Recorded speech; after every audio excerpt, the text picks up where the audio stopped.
வாங்க.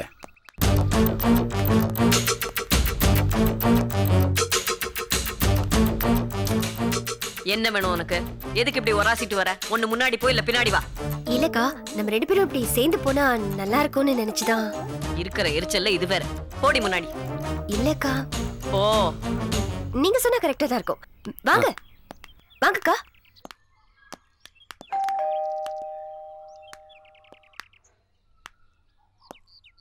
வாங்க சார், நல்லா இருக்கீங்களா? நல்லா இருக்கேன். சாரை பார்க்க வந்தீங்களா?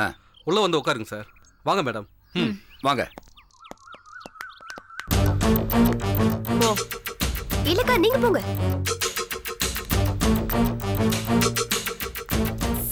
சாரிக்கா, நீங்க முதல்ல போங்க. என்ன ஸ்னேகா இது? என்ன விளையாட்டு? போ. இல்லக்கா, நீங்களே முதல்ல போங்க. சாரி. எரிச்சலை மூட்டிக்கிட்டு.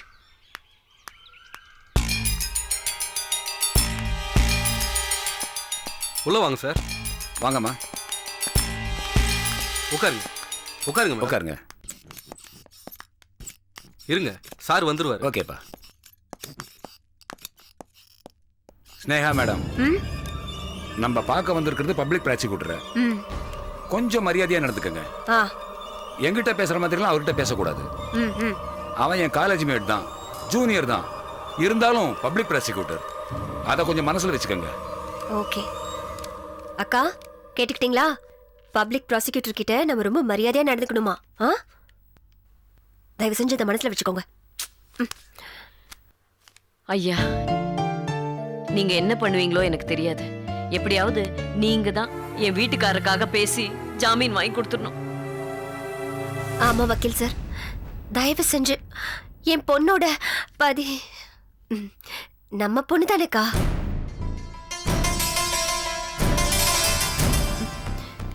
என் பொண்ணோட காரியத்துக்கு எப்படியாவது அவர் வெளியில வந்தாகணும். நீங்க பப்ளிக் ப்ராசிக்யூட்டரோட கால்ல விழுந்தாவது எப்படியாவது ஜாமீன் வாங்கி கொடுத்துருங்க ப்ளீஸ். நான் சொல்றது சரிதானே? மேடம் மேடம், தயவு செஞ்சு உட்காருங்க மேடம்.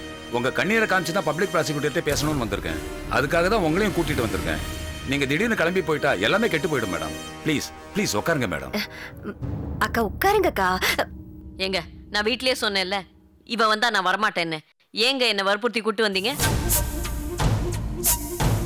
ஸ்னேகா மேடம், ப்ளீஸ் தயவு செஞ்சு கொஞ்சம் அமைதியா இருங்க மேடம். இப்ப என்ன, அக்கா மாதிரி நானும் அமைதியா இருக்கணும், அவ்வளவுதானே?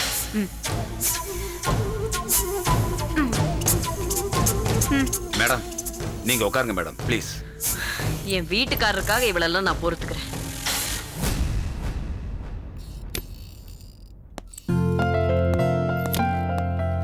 Hello Balu sir. ஹாய் வசங்க. நல்லா இருக்கேன். உட்காருங்க. தேங்க்யூ. உட்காருங்க. என்ன ஏதாவது விசேஷமா? திடீர்னு வீட்டுக்கு வந்திருக்கீங்க? ஒரு முக்கியமான விஷயம் பேசணும், அதான். ஆஹா. ஆமா, இவங்க யாரு? மிஸ்டர் கடற்கரையான் வழக்கு நடந்துட்டு இருக்குல்ல, அது சம்பந்தமா. ஆமாமா, அந்த அட்டெம்ப்ட் மர்டர் கேஸ் தானே? அதான். அது கூட நாளைக்கு ஜாமீன் போறதில்ல? அது விஷயமா தான் உங்ககிட்ட பேச வந்திருக்கேன்.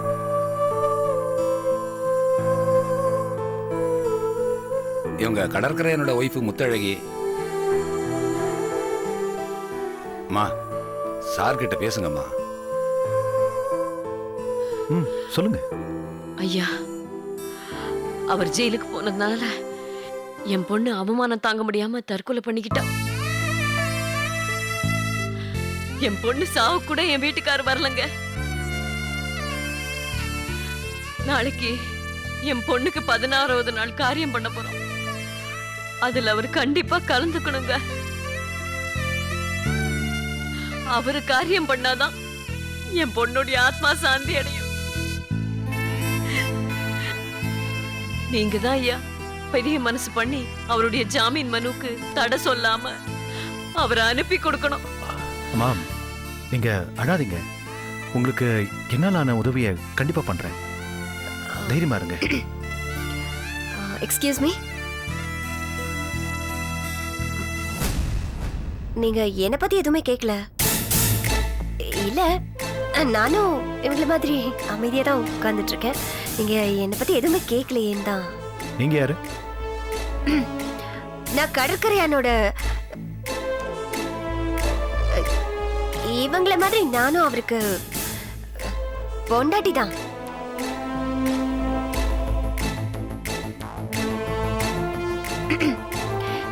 ரத்னாவுக்கு நான் சித்தி.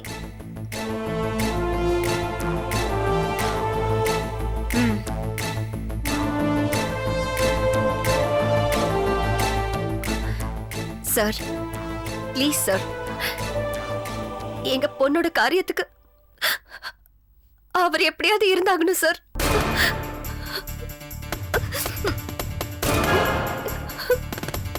நீங்க தான் எப்படியாவது அவரை வெளியில கொண்டு வரணும் சார். ஜாமீன்ல எடுக்கிறதுக்கு நீங்க தான் சார் ஹெல்ப் பண்ணணும்.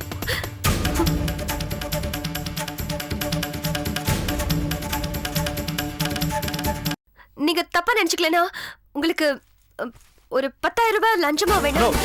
எந்திரிங்க எந்திரிங்க, கெட் அவுட். என்ன பாலு சார், நீங்க எனக்கு காலேஜ்ல சீனியர், அதனால தான் இவ்வளவு தூரம் மரியாதை கொடுத்து பேசிட்டு இருக்கேன். இந்த மாதிரி நடனா லஞ்சம் அது இதுன்னு பேசிட்டு இருக்காங்க. சாரி வசந்த், தப்பா எடுத்துக்காதீங்க ப்ளீஸ். சார் இதெல்லாம் கொஞ்சம் கூட நல்லா இல்ல சார். சார் சார் ஒரு நிமிஷம். நான் இப்ப என்ன சார் தப்பா கேட்டுட்டேன்? என்ன சார் இது? ரெண்டாவது பொண்டாட்டினா மரியாதையை கொடுக்க மாட்டீங்களா?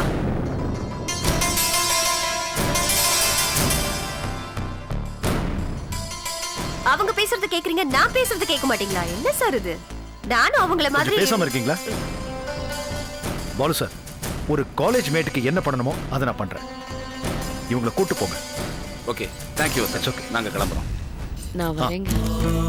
வாங்க. நீங்க தான் என் புருஷனை அனுப்பி கொடுக்கணும். நீங்க நம்பிக்கையோட போங்கம்மா, உங்க புருஷனுக்கு ஜாமீன் கிடைக்கும். போயிட்டு வாங்க. ரொம்ப தேங்க்ஸுங்க. சார் போயிட்டு வரேன் சார்.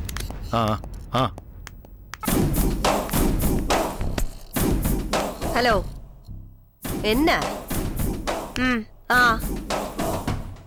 நாங்களும் படிச்சவங்க தான் சார். ரெண்டாவது பொண்டாட்டின்னா இளக்காரமா? அங்க என்ன உரிமை இருக்கோ அதே உரிமை எங்களுக்கும் இருக்கு. புரிஞ்சுதா?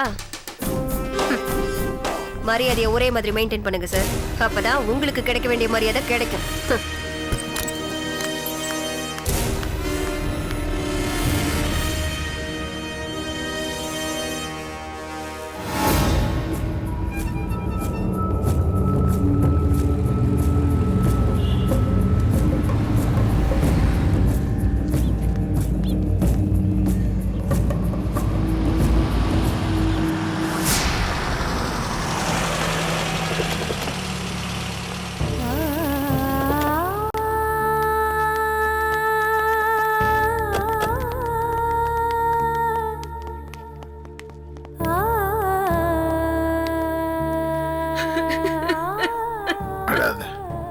தைரியமா இரு.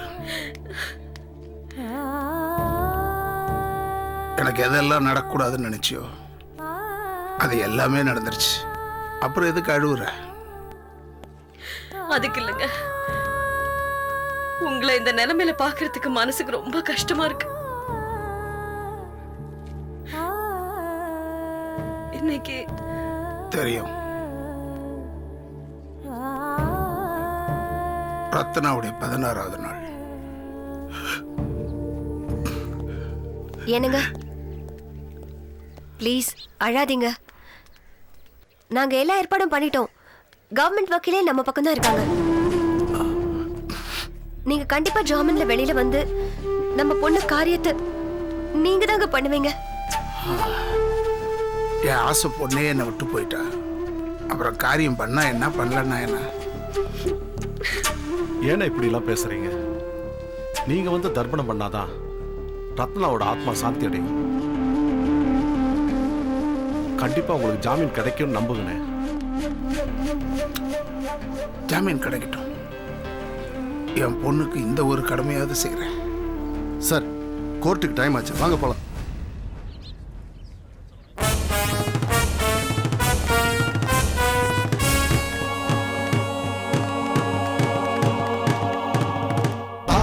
சரி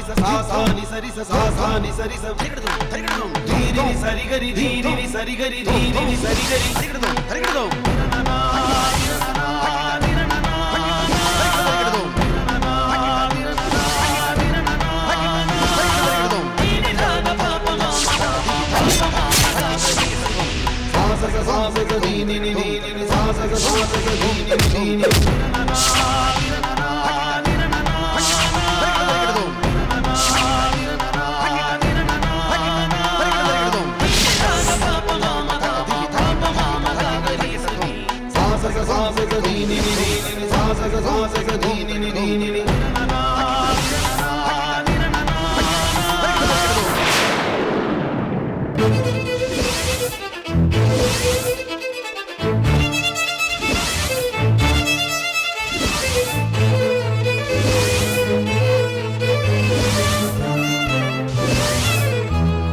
கடற்கரையான் பணத்தாலும் அந்தஸ்தாலும் உயர்ந்தவர் என்ற காரணத்தினால் வழக்கு சம்பந்தமான சாட்சியங்களை அழிக்க சாத்தியம் இருப்பதாக அரசு வக்கீல் கூறுவதை ஏற்றுக்கொள்ளும் இந்த நீதிமன்றம் அவரது ஜாமீன் மனுவை நிராகரித்து தீர்ப்பளிக்கின்றது. இந்த மனுவின் மறு விசாரணை வருகின்ற 22ஆம் தேதி ஒத்தி வைக்கப்படுகிறது.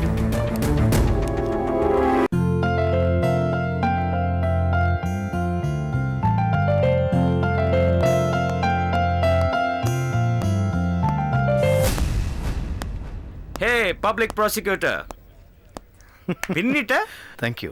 எங்க கடற்கரை எனக்கு ஜாமீன் கிடைச்சிருமோன்னு பயந்துட்டு இருந்தப்போ, ஆனா இன்னைக்கு வழக்கத்துக்கு மாற பின்னி பெடல் எடுத்துட்ட. போலீஸ் அதப்புற கேஸ் எல்லாம் இப்ப நீதான் காப்பாத்துறியா? ஹலோ ஹலோ மிஸ்டர், உங்க ஃப்ரெண்ட பாராட்டுறதா இருந்தா பாருக்கு கூட்டிட்டு போய் பாராட்டுங்க. அனாவசியமா பேசி அவமானப்படாதீங்க. ஏமாப்ல, கோர்ட் காம்ப்ளெக்ஸ்ல ஒரு வக்கீல அவமானப்படுத்தினா எந்த செக்ஷனை தூக்கி மேடம் உள்ள போடலாம்? செக்ஷன் கூட ஞாபகம் இல்ல. இதுக்கு தான் கம்மியா குடிக்கணும்னு சொல்றது. ஊத்தி குடுக்கறவன் கம்மியா ஊத்தி கொடுத்தா நான் ஏன் செக்ஷன் எல்லாம் கோர்ட் இது, கொஞ்சம் மரியாதையா பேசுங்க. சிவரஞ்சனி, நீங்க கிளம்புங்க, அப்புறமா பேசிக்கலாம். நான் வரேன். வரவே வேண்டாம், அப்படியே கிளம்பு. நான் ஒண்ணும் உன்கிட்ட சொல்லல. நானும் உன்கிட்ட சொல்றேன்ல. உனக்கு ஏத்த ஆளு வந்தாச்சு, பேசிக்க.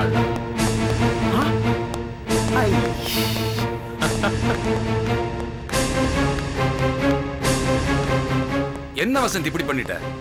நீ பேசாம இருந்திருந்தா கூட ஜாமீன் கிடைச்சிருக்கும். காலேஜ் மேட் சீனியர்னு கூட பார்க்காம இப்படி பண்ணிட்டல்ல. சார், நீங்க எனக்கு காலேஜ் மேட், ஆனா இவன் எனக்கு கிளாஸ்மேட். இவன் சொல்றதுதானே நான் கேட்க முடியும். Sorry. Okay okay public prosecutor, எனக்கும் ஒரு காலம் வரும், உதவின்னு கேட்டு வந்து நிப்பீங்க. அப்ப நான் பேசிக்கிறேன். போலாம் மேடம். நீங்க போங்க, நான் வரேன். ஏதேது கவர்மெண்ட் லாயரும் நீங்களும் படா தோஸ்த் போல. படா தோஸ்த் இல்லைங்க, தோஸ்து படா தோஸ்து. ஜெயிச்சிட்டோம், ஜாமீன் வாங்க விடாம தடுத்துட்டோம் அப்படின்னு சந்தோஷத்துல ரெண்டு பேரும் ரொம்ப துள்ள வேண்டாம். நெக்ஸ்ட் ஹியரிங்லயே நான் ஜாமீன் வாங்கி காட்டுறேன், பாக்குறீங்களா? யாருக்கு லஞ்சம் கொடுத்து? உங்களுக்கு தான். எனக்கா? Yeah. Wow. In cash or in kind? preferably in kind.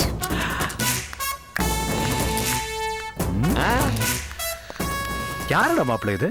பேச்சே ஒன்றும் சரியில்லையே. பேச்சு மட்டுமா, ஆளே சரியில்லை. ஓ ஓ ஓ ஓ ஓ.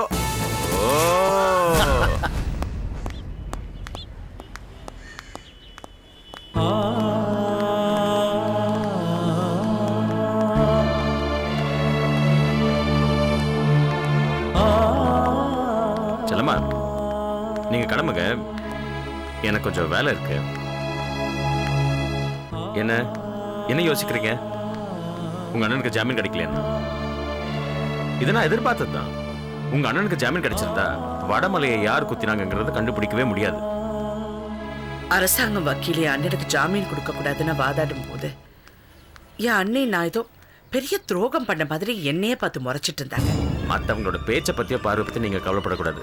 இப்ப நமக்கு என்ன முக்கியம்? வடமலையை யார் குத்தினாங்கன்னு கண்டுபிடிக்கிறது தான் நமக்கு முக்கியம். இப்ப சந்தோஷமா செல்லம்மா?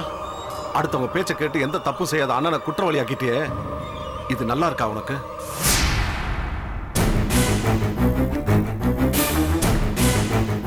நீ அண்ணனுக்கு பறிஞ்சு பேசுற. என் வீட்டுக்கு வந்து பாரு. நீ என் கூட பிறந்தவ தானே? வா வந்து பாரு. என் புருஷன் நடக்க முடியாம வீல் சேர்ல துடிச்சு துடிச்சு அழுகுறாரு. வா வந்து அத பாரு.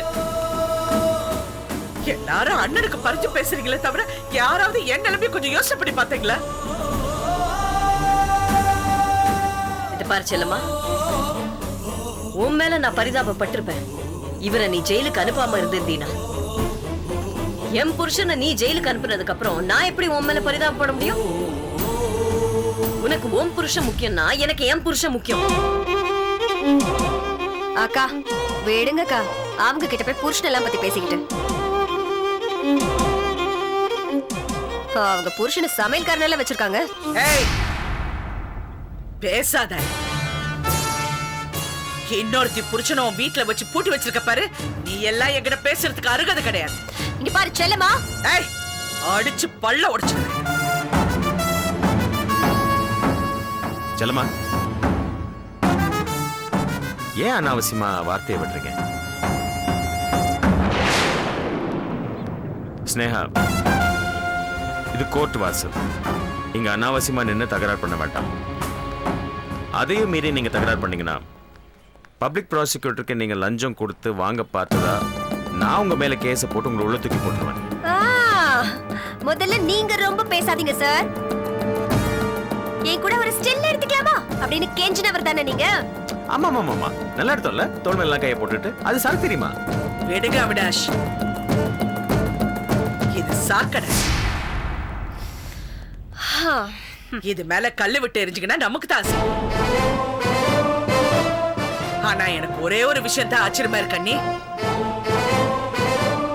எவன் நம்ம குடும்பத்தை அழிக்கணும்னு துடிச்சிட்டு இருக்காளோ அவளோ உங்க பக்கத்துல வச்சிருக்கீங்க பாருங்க. அதை நினைச்சாதான் எனக்கு வெறுப்பா இருக்கா? இவளை விடு, இவளை கூட ஒரு வகையில சேர்த்துக்கலாம். ஆனா நீ கூடவே இருந்து கழுத்த இருக்கிறவளாச்சே, உன்னதான் நம்ப கூடாது. என்ன பார்த்தா கழுத்து அறுத்து விட சொல்றீங்க? அண்ணன் ஜெயில இருக்கிறத பார்த்து வருத்தப்படுறதா இல்ல என் புருஷன் நடக்க முடியாததை பார்த்து அழுவுறதா? என்ன பண்றது தெரியாம நான் தவிச்சிட்டு இருக்கேன். நீ ஒன்னும் எந்த தவிப்பும் தவிக்க வேணாம். இப்ப எடுத்துக்க, இன்னையிலிருந்து உன் வாழ்க்கைக்கு நான் தான் முதல் எதிரி.